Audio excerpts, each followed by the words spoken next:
Hey, what's up, family? I'm back with another video, and I just want to propose a question to y'all.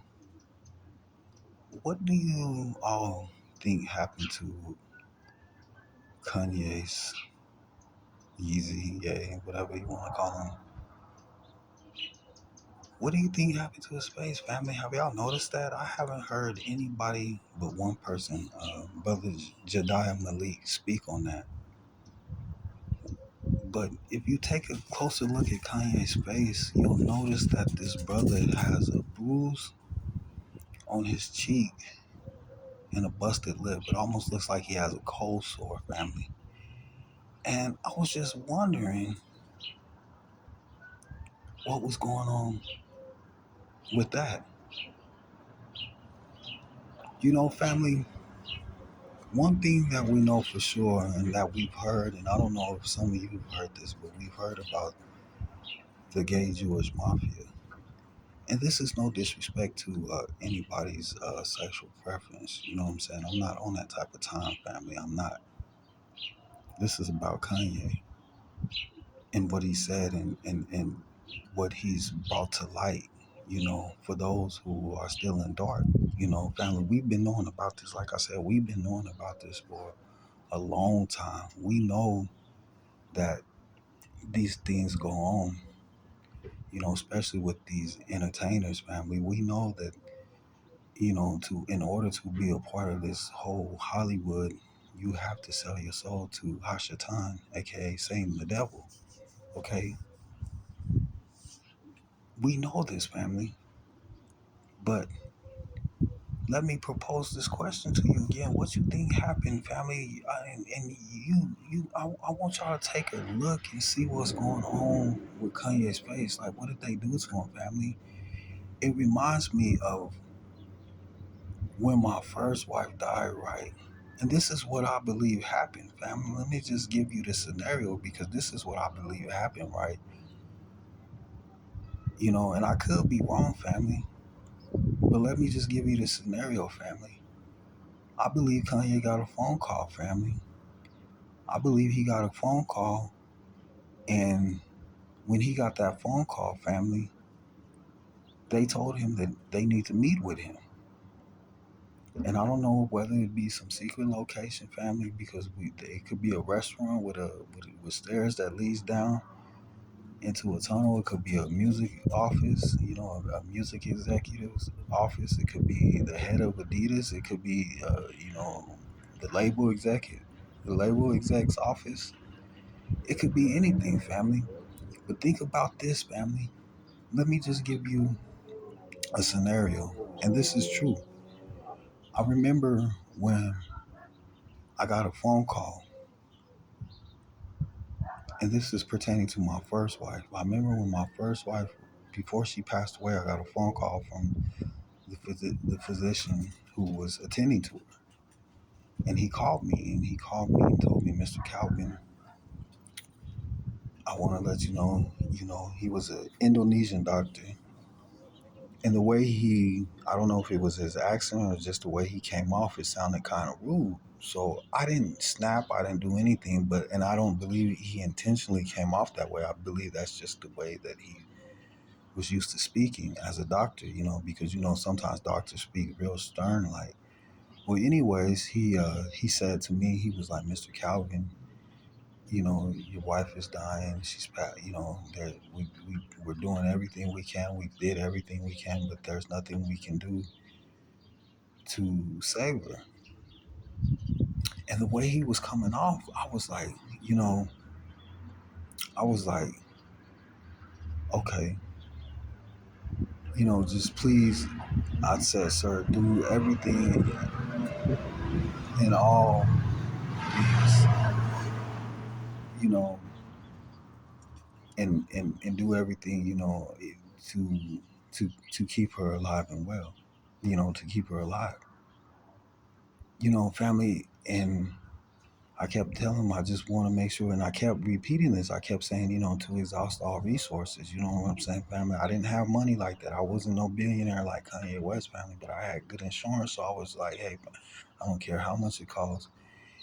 And he told me, he said, Mr. Calvin, if we put her on the list, and like I said, he was very stern. He said he put us on the list, it'll be years from now. Because I asked him about it. I said, well, what about her being on a waiting list because she was needing a kidney and a liver, both her kidneys and her liver. He was like, it wouldn't do no good. She's beyond help.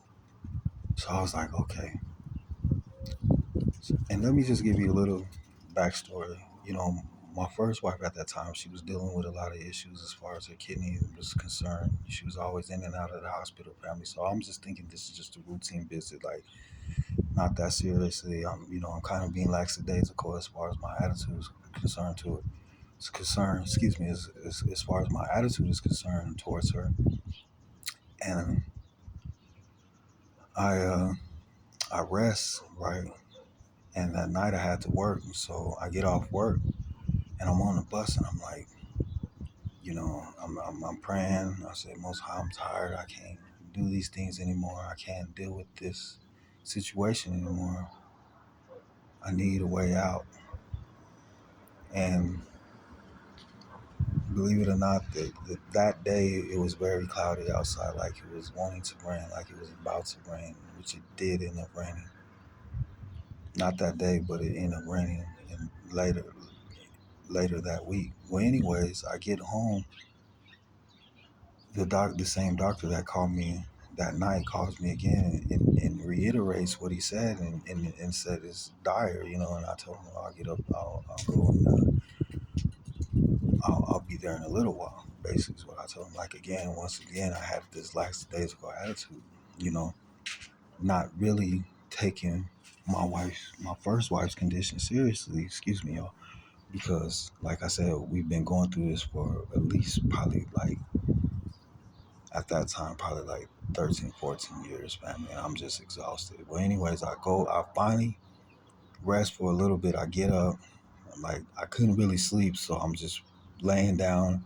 I finally get up, get dressed, get myself together. I go up to the hospital. Well, when I get up to the hospital, when I get into the room, there's my first wife, right?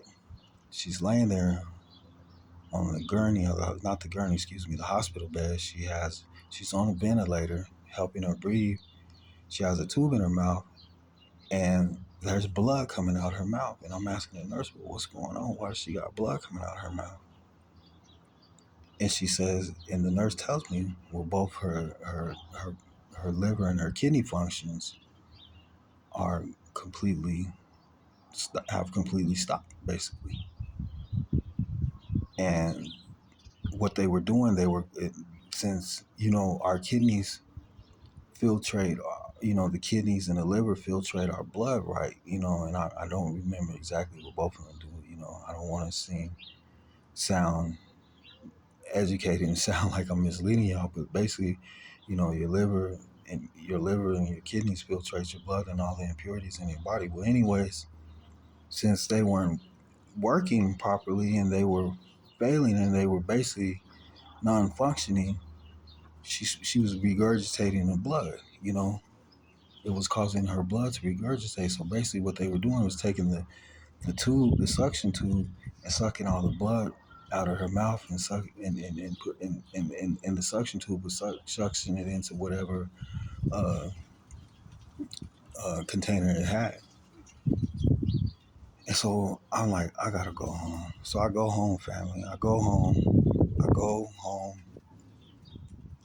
and I'm like, I gotta rest. I gotta process this because what I was just thinking about is literally has manifested itself.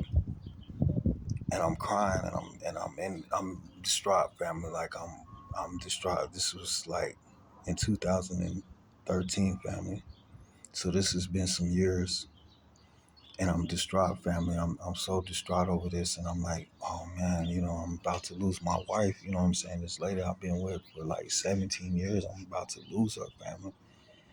And I get myself together. I call my family, and I'm like, okay. I lay down for a minute. I get myself together, and I call my family. Well, family, the reason I'm bringing this up, family, You know, well, before I say that, well, needless to say, family, I got all my family members together. I got everybody together. We go to the hospital. She passes away that night. That's that very night. You know.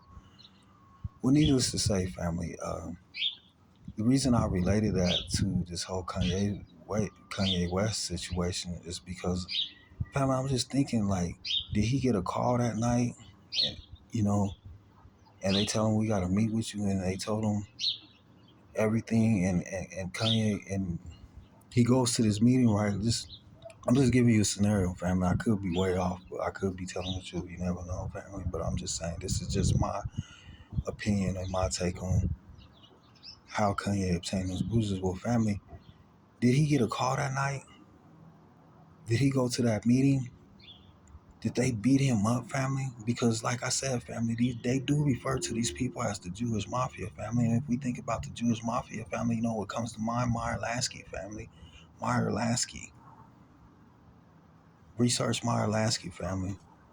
Research the Valentine's Day massacre that Al Capone was involved in. Think about the Purple Gang, the people that he used to commit those atrocities back then. Think about it, family. The Jewish Mafia was running the the the Italian Mafia. They were the head of the Italian Mafia. You know, Meyer Lansky was the head of the commission, family. He was the head of the Italian families. You know what I'm saying? They were over the Italian families. You know what I'm saying? They were the one who actually organized. If you look at all these mafia movies, you find out that the Jewish mafia was the one that actually organized the Italian mafia. And to think about the the the control that they had back then. Think about that, family. Think about the strength that they had back then, family.